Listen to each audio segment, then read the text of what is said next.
Admiral Daniel Harper stood on the bridge of the Sentinel and watched the blue-green world of New Eden turn slowly below him. 9 million people lived on that world. Families, children, workers, and dreamers who had left Earth to build something new among the stars. It was the year 2347, and humanity had spread across 12 colony worlds. They had made friends with alien species. They had joined something called the Galactic Compact, a group that kept peace between the stars. For almost 100 years, there had been no major wars. Daniel was 52 years old. He had gray hair and tired eyes, but his mind was still sharp.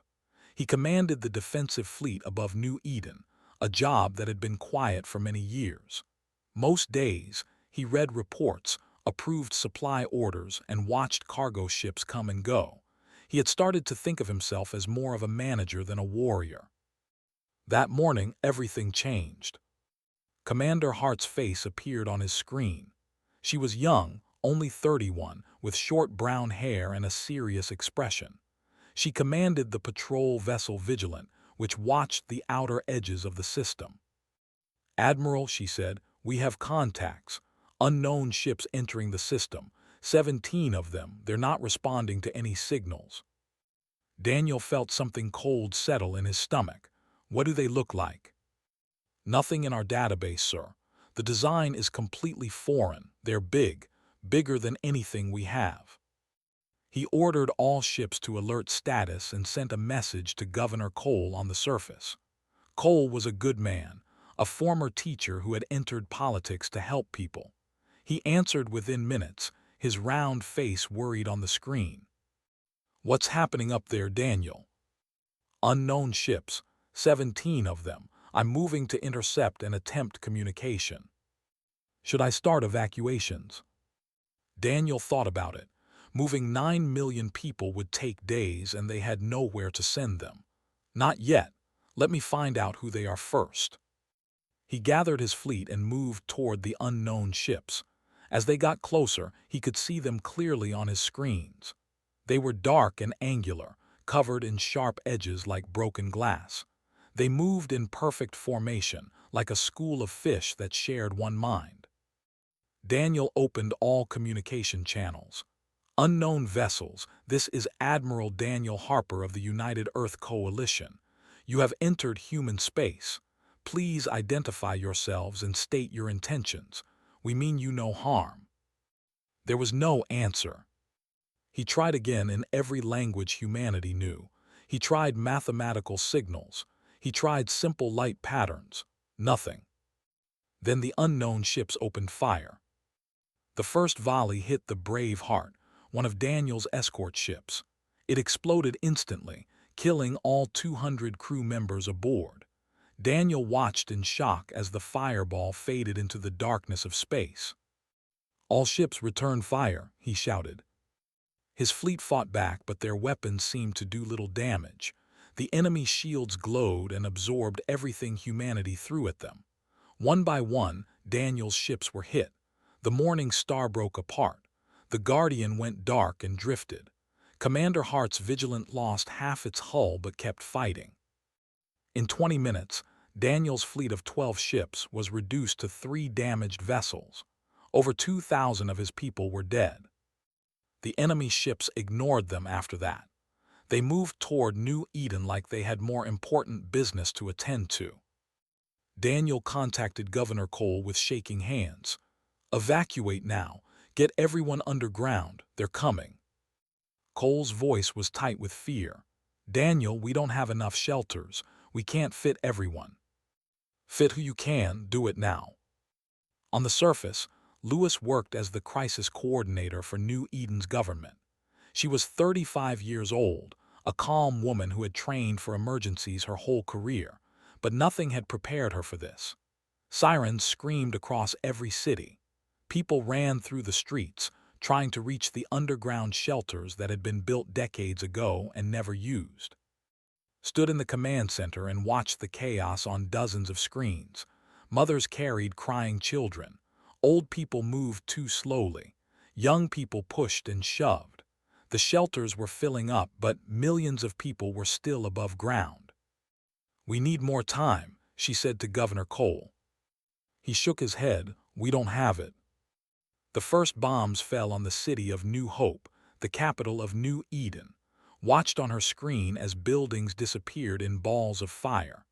The sound reached the command center seconds later, a deep rumble that shook the walls. Then another city was hit, and another. The alien ships moved across the sky like dark angels of death. They bombed every population center they could find. They hit schools and hospitals. They hit apartment buildings and parks. They hit places where people had gathered, thinking there was safety in numbers. Made calls and gave orders for 3 hours straight. She directed rescue teams and opened emergency shelters and tried to save as many people as she could. But the bombs kept falling, and the fires kept spreading, and the screams on the radio channels eventually went silent.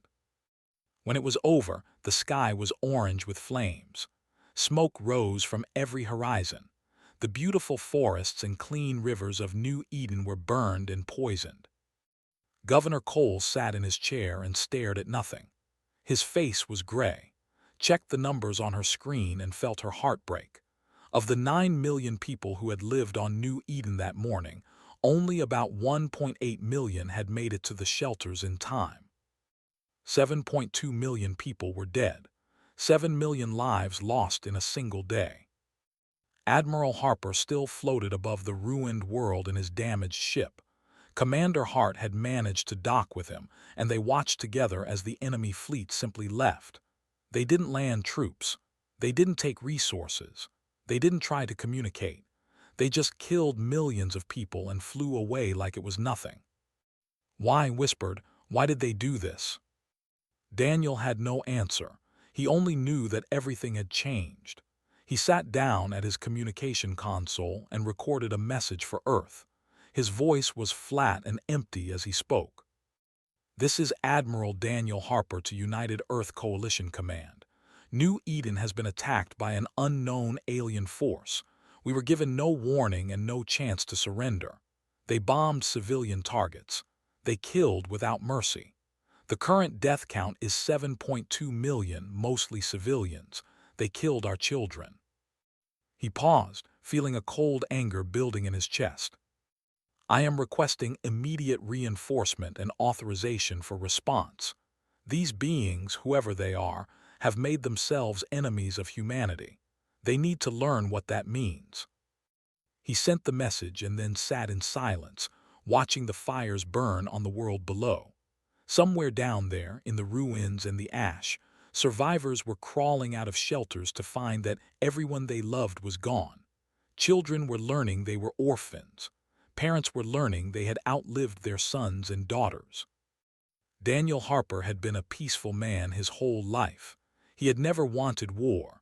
But as he watched New Eden burn, something changed inside him. Something hard and cold took root in his heart. He didn't know it yet, but that same change was happening to every human who heard the news. Across 12 colony worlds and on Earth itself, humanity was about to become something new. Something the galaxy had never seen before. Something that would make the stars themselves tremble. The message from Admiral Harper reached Earth at 3 in the morning, Geneva time. Within an hour, every government on the planet knew what had happened. Within 2 hours, every news channel was showing the same images. A burning world, ruined cities, and the number 7.2 million in large letters on every screen. For 3 days, Earth went quiet.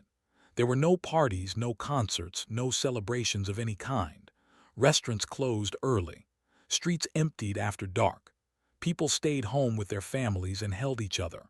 Strangers cried together on trains and buses. Priests, rabbis, and imams opened their doors at all hours for anyone who needed to pray or talk or just sit in silence. President Laura was 58 years old, a former lawyer and diplomat who had spent her life solving problems with words. She had been president for 4 years, and those years had been mostly peaceful. Trade agreements, environmental projects, cultural exchanges with alien species. She had never imagined she would face something like this. She sat in her office on the third day and read the reports. The intelligence teams had finally identified the attackers. They called themselves the Dominion, a civilization that controlled a region of space far from human territory. They had never contacted humanity before. They had never sent ambassadors or trade offers or even threats. The reports said they were expanding their territory. New Eden was in their path. To them, humanity was simply in the way. A young species, a weak species, a species that wouldn't be able to do anything about it. Laura read that line 3 times. They killed 7 million people because they thought we couldn't fight back. They looked at human children and saw acceptable losses. She called for a full session of the United Earth Coalition Council. The council chamber in Geneva was enormous, built to hold representatives from every nation and every human colony. It was full when Laura walked to the central platform. Every seat was taken. Every screen showed the faces of leaders who could not attend in person. And in a special section near the front sat the alien ambassadors from the Galactic Compact. Ambassador of the Republic was the most senior among them. He was tall and thin, with blue-gray skin and large, dark eyes. His people had been humanity's first alien friends decades ago. He looked worried as Laura took her place at the podium. She didn't start with the usual greetings and formalities. She simply began to read names. Amy, age 4, New Hope Primary School. Benjamin Cole, age 7, Riverside Elementary. Davis, age 3, Little Stars Nursery. The chamber was silent. Some representatives looked confused at first. Then they understood. She was reading the names of children who had died. Laura read for 4 hours. Her voice grew hoarse, but she didn't stop. She read the names of every school that was destroyed, every hospital that was bombed, every nursery that was burned. She read until her throat hurt and her eyes blurred with tears, and she still kept reading. When she finally finished, the chamber was weeping. Hardened politicians wiped their eyes. Military commanders stared at the floor. Even Ambassador had bowed his head. Laura took a drink of water and then spoke in a rough voice. Those are the names we have so far. There are millions more we haven't identified yet. Children who will never grow up. Parents who will never hold their bobbies again. Families erased from existence. She looked directly at the alien ambassadors. We have been told that they killed our people because they considered us weak. They thought we would accept this loss and move on. They thought we would be too afraid to respond. She turned to the full assembly. I have a question for this council. How many children did we threaten? How many of their families did we bomb? How many of their nurseries did we burn? The answer came from General Chris, a tall man with a face who led Earth's military forces. None, Madam President. We had no contact with them at all before the attack. None, Laura repeated. We did nothing to them. We threatened no one. We simply existed, and they decided that was enough reason to murder 7 million of us. She placed her hands on the podium and leaned forward. The Galactic Compact has rules about war. Ambassador, I know you came here to urge us toward peace. I know you want us to negotiate, to find a diplomatic solution, to show restraint. Nodded slowly. President, we understand your grief. We share it. But wars of revenge often lead to more suffering. The Compact exists to prevent such cycles of violence. Laura looked at him with empty eyes. Ambassador, with all respect, where was the Compact when our children were burning? Where were your peacekeepers when our hospitals exploded? You have rules, but your rules didn't save 7 million human lives. She turned back to the council. I am not asking for a war of revenge. I am asking for something simpler. I am asking for a promise. The chamber waited. They believe they can kill us without consequences. They believe we are too young, too weak, too scared to make them pay for what they did. They are wrong. If this council approves, humanity will respond to this attack. We will we will follow them wherever they run. And when we are done, there will be no survivors among those who killed our people. Not one soldier. Not one commander, not one leader who ordered this attack. They will all answer for New Eden. Secretary of Defense Gray stood up. Madam President, what about the Galactic Compact? If we pursue this, they may sanction us. They may cut off trade. We could be isolated. Laura nodded. I know, and I don't care. Let them isolate us. Let them cut off trade. We will rebuild alone if we have to. But we will not let the murder of 7 million innocent people go unanswered. We will not teach the galaxy that human lives are cheap. Ambassador spoke one more time. President, please consider what you're saying. This path leads to darkness. Laura looked at him and her eyes were cold. We didn't choose this path, Ambassador. They chose it for us when they bombed our nurseries and laughed. All we're doing is walking to the end of it. She called for a vote. Every nation on Earth voted yes. Every colony voted yes. The decision was unanimous. For the first time in its history, humanity spoke with a single voice, and that voice said one thing: we will have justice. The ambassadors left Geneva that night. Within a week, most alien species had recalled their diplomats from human space. The Galactic Compact officially warned humanity against excessive retaliation. Secretary Gray met with one final time before he departed. You're making a mistake, the alien said. The galaxy will not forget this. Gray shook his hand. Good. We don't want them to forget. We want them to remember. We want every species in this galaxy to know what happens when you hurt humanity. Maybe then they'll think twice before trying it again. Left without another word, the ships of the Galactic Compact departed human space, and in the silence they left behind, humanity began to prepare. The forges were lit, the factories hummed, the soldiers trained. The storm was coming. Lieutenant Commander Sam Price had never worked so hard in his life. He was 34 years old, a weapons engineer who had spent 10 years designing ship-mounted guns and missile systems. Before the attack on New Eden, his job had been slow and routine. Now he slept 4 hours a night and worked the rest. His laboratory was deep underground on Luna, Earth's moon. The walls were thick enough to stop any spy satellite from seeing what was inside.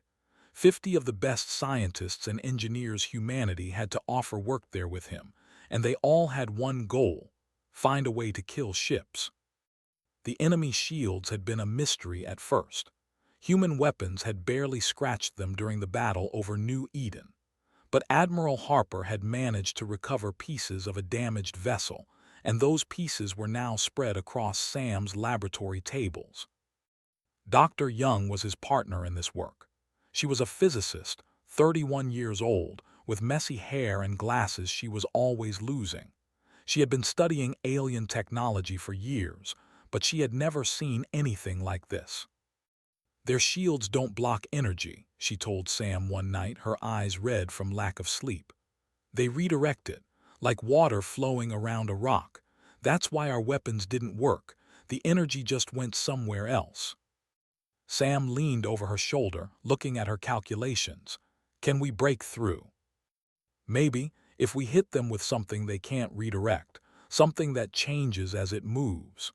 She pulled up a new design on her screen. I call it a phase cannon. It shifts between different energy types 1,000 times per second. Their shields can't adapt fast enough. Sam studied the design for a long moment. Then he smiled for the first time in weeks. Let's build it. Across human space, similar scenes played out. Shipyards that had been building cargo vessels were now building warships. Factories that had made consumer goods were now making weapons. Mining operations doubled their output to provide raw materials. Every human world contributed whatever it could. On Mars, Admiral Harper had taken command of the training program. The grief of New Eden was still fresh in his heart, but he had turned that grief into purpose. He walked through the training camps every day, watching thousands of soldiers learn to fight. One of those soldiers was Sergeant Turner. He was 40 years old, a former construction worker from New Eden. He had been in the underground shelters during the attack. His wife had not. His 2 daughters had not. He had crawled out of the rubble to find that everything he loved was ash. Didn't talk much. He followed orders, trained hard, and kept to himself. The other soldiers knew his story and they gave him space. But Admiral Harper noticed him during a hand-to-hand combat exercise. Moved like a machine, efficient and unstoppable. He didn't fight with anger or fear. He fought with something colder. Harper pulled him aside after the exercise. "Sergeant Turner, how are you holding up?" Looked at him with flat eyes. "I'm ready, sir. That's all that matters." "Do you want to talk about what happened? There are counselors available." "Talking won't bring them back." His voice was steady. "But finding the ones who killed them will give me something to do with the time I have left." Harper understood that feeling better than he could say. He put his hand on shoulder. "You'll get your chance, Sergeant. I promise you that." The months passed. The fleet grew.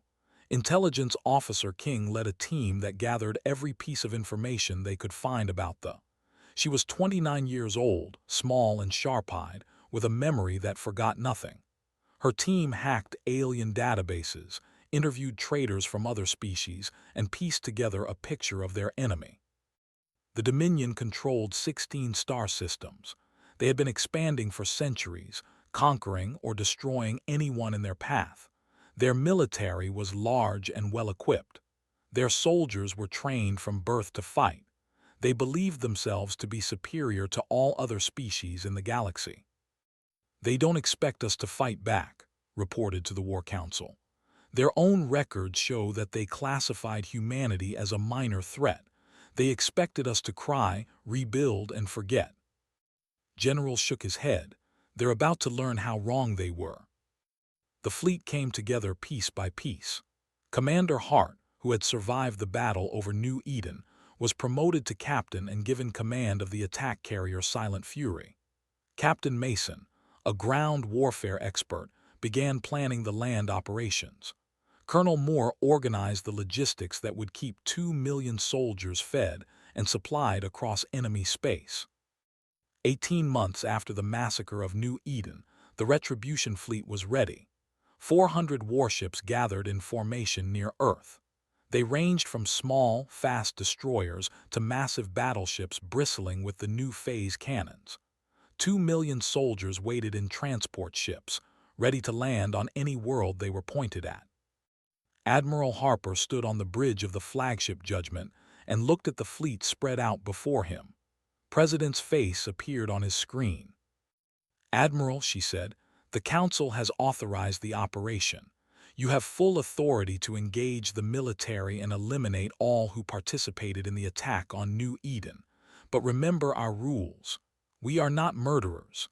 Civilians are to be protected where possible. We are better than them." Harper nodded. "I understand, Madam President. We'll do what needs to be done, but we won't become monsters." "Good luck, Admiral. Bring our people home safe." The screen went dark. Harper turned to his crew.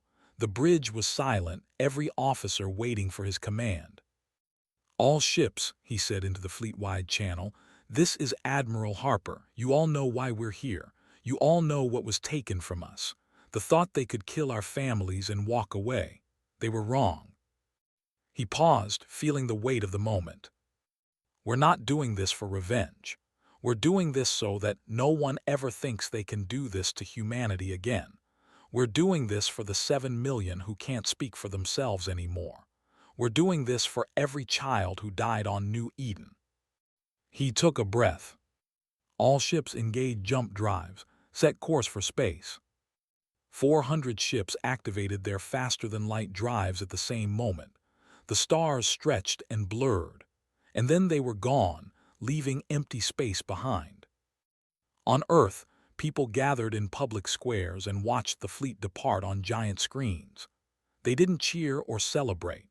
They just watched in silence, knowing that their sons and daughters and brothers and sisters were heading into the darkness to face an enemy that had shown no mercy. President stood alone in her office, looking at the stars through her window. "God help us all," she whispered, "and God help them." The hunt had begun. The first outpost fell in 6 hours. It was a military base on a small moon, home to about 50,000 soldiers and support staff. They had built it to guard the edge of their territory, and they had always believed it was untouchable. They had shields and weapons and ships of their own. They had defended this position for decades. Admiral Harper's fleet dropped out of faster-than-light travel and opened fire before they could even send a warning to there.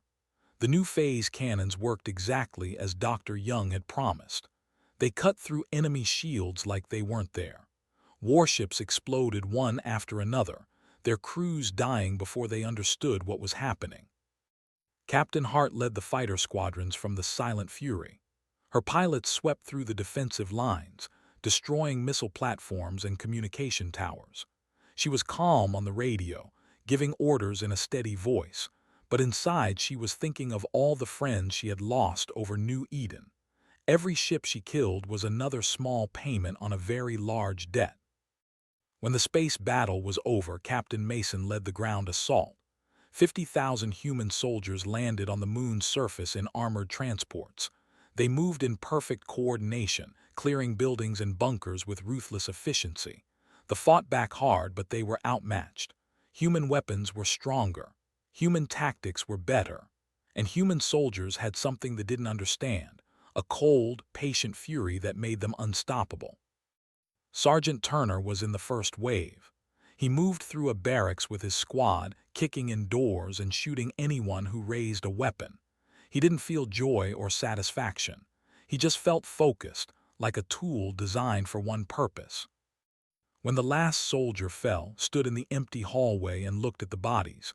They were tall and gray-skinned, with 4 arms and faces that seemed frozen in expressions of surprise. They had thought they were safe here. They had been wrong. "Building clear," he reported on his radio. "Good work, Sergeant," came Captain Mason's voice. "Move to the next objective." Moved. He would keep moving until there was no one left to kill. The pattern repeated across space. One system after another fell to the human fleet. Military bases were destroyed. Warships were hunted down and eliminated. Soldiers who tried to surrender were taken prisoner, interrogated by King's intelligence teams, and then sorted into 2 groups. The first group included those who had participated in the attack on New Eden, pilots who had dropped bombs, officers who had given orders, soldiers who had cheered when human cities burned. For them, there was no mercy. They were executed quickly and cleanly, their bodies sent home to remind the what happened to those who murdered human children. The second group included those who had not been involved. They were held as prisoners of war, treated humanely, and told they would be released when the fighting ended. Some of the human soldiers didn't like this division. They wanted to kill every they found. General addressed this in a fleet-wide message. "I know what you're feeling," he said. "I feel it too, but we are not fighting this war to become monsters. We are fighting to show the galaxy that human lives matter. If we kill innocents, we are no better than and we are better than them. That's why we'll win." They were shocked by how fast they were losing. They had controlled this region of space for centuries. They had conquered dozens of species. No one had ever pushed them back like this. Their leaders sent desperate messages to the Galactic Compact, begging for help. The Compact refused. Ambassador told them the same thing he had told humanity months before. The Compact didn't interfere in wars between non-member species. They had never bothered to join the Compact because they thought they didn't need anyone's help. Now they were paying for that arrogance. 8 months into the campaign, the human fleet reached It was a large planet with purple skies and cities that stretched for thousands of miles. 6 billion lived there, most of them civilians who had never held a weapon. Admiral Harper looked at the planet on his screen and felt the weight of what he was about to do. He could bombard those cities from orbit. He could kill billions in an hour. He could give them exactly what they had given New Eden. But that wasn't why he was here. "All ships hold position," he ordered. "No bombardment of civilian areas. I repeat, no bombardment of civilian areas. President's face appeared on his screen. She had been waiting for this moment. "Admiral, are you sure?" "Yes, Madam President. We kill their military, we arrest their leaders, we put them on trial for what they did, but we don't murder their families. We're not them." The ground campaign was the hardest fighting of the war. 300,000 human soldiers landed and fought street by street through the capital city. Soldiers defended their world with everything they had. The battles lasted weeks. Colonel Moore coordinated the civilian evacuation. As human forces advanced, civilians were rounded up and transported to protected zones. They were given food, water, and medical care. Many of them couldn't understand why they weren't being killed. A mother asked Colonel Moore through a translator, "Why do you spare us? We killed your people." Moore looked at her with tired eyes.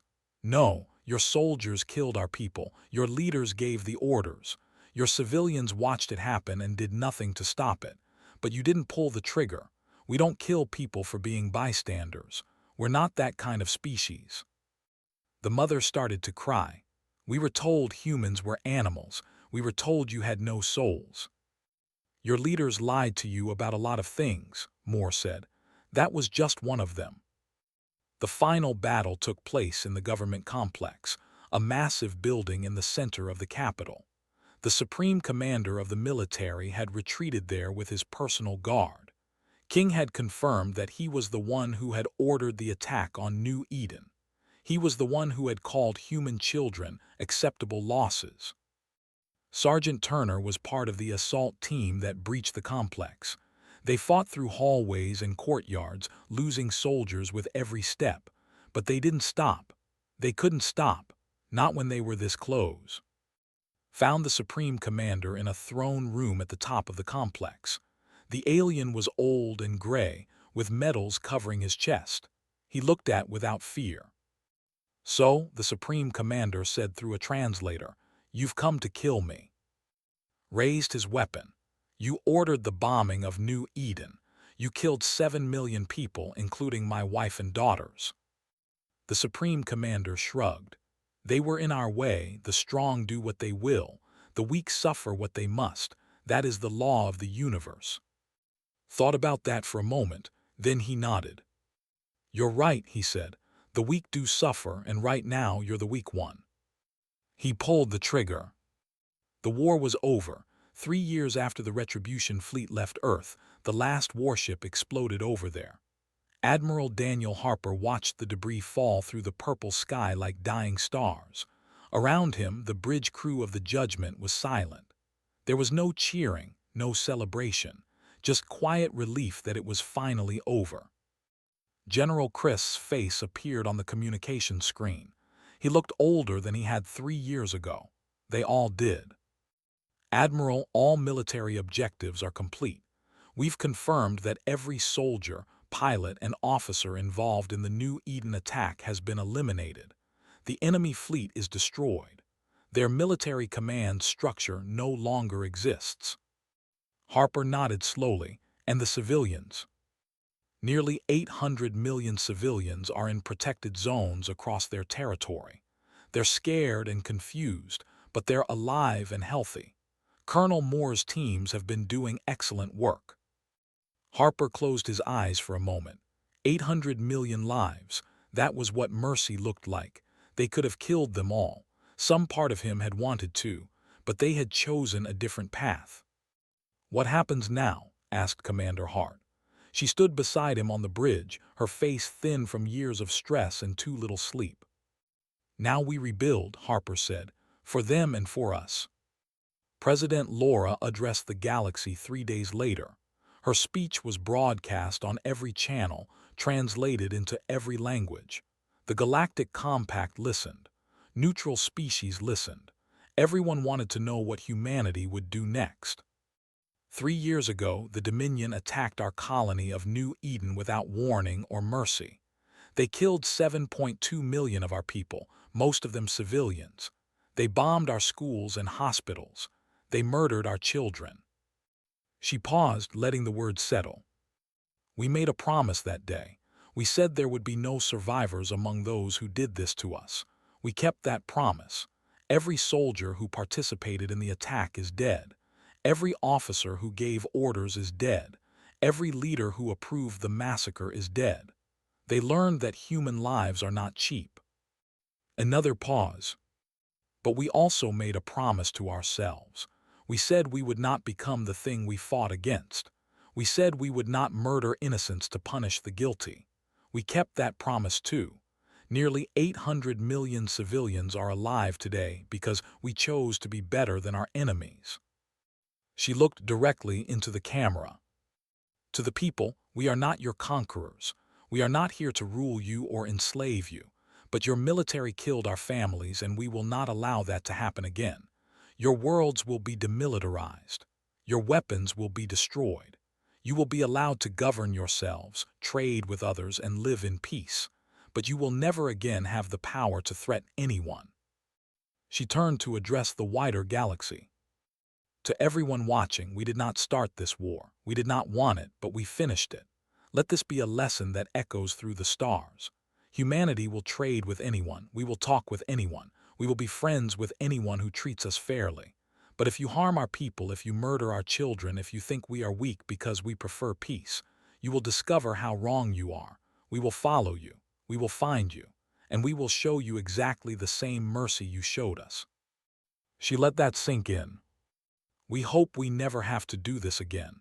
We hope every species in this galaxy will learn from what happened here. But if they don't, if someone else decides that human lives don't matter, we will be ready. We will always be ready. The broadcast ended. Sergeant Turner returned to New Eden 2 months later. The transport ship landed in what had once been the city of New Hope, where his family had lived. Now it was a field of ash and broken stone. Cleanup crews had removed the worst of the rubble, but the ground was still gray and dead. Walked alone through the ruins. He found the street where his house had stood. There was nothing left but a foundation and a few scattered bricks. He stood there for a long time, looking at the place where his wife had cooked dinner and his daughters had played. He had killed so many people over the past 3 years. He had done it without hesitation or regret. Every soldier he shot was payment for what he had lost. But standing here now, in the silence of the ruins, he felt empty.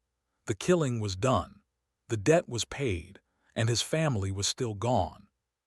He knelt in the ash and finally allowed himself to cry. Captain Hart found him there an hour later. She had come to New Eden for the same reason he had, to see what they had been fighting for. She sat down beside him without speaking and put her hand on his shoulder.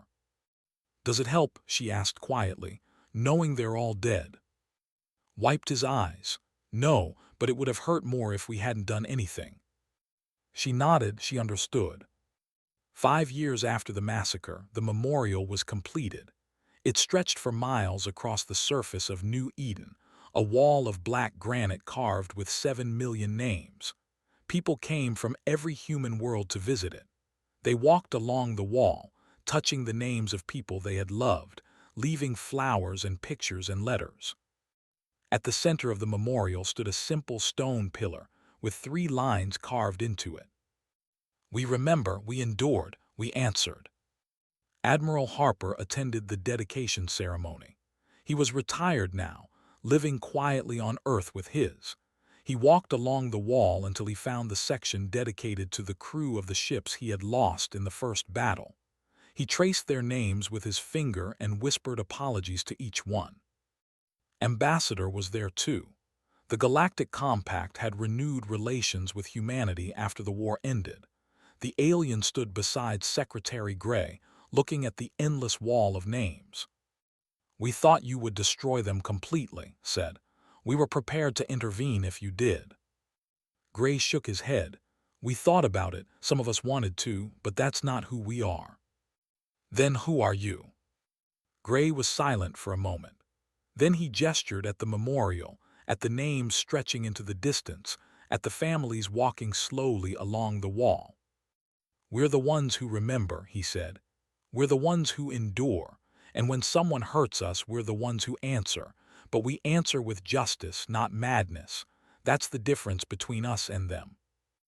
Looked at him with those large, dark alien eyes. The galaxy is watching you now. They're afraid of what you might do. Gray smiled, but there was no warmth in it. Good. Let them be afraid. Let them look at this memorial and remember what happens when someone decides human lives don't matter. Let them think about that the next time they're tempted to test us. He turned and walked away, leaving alone with the wall of names. The wind blew across New Eden, carrying dust and memories. The sun set slowly, painting the sky in shades of orange and red. And the names on the wall glittered in the fading light, 7 million souls who would never be forgotten. Humanity had kept its promise. All of them,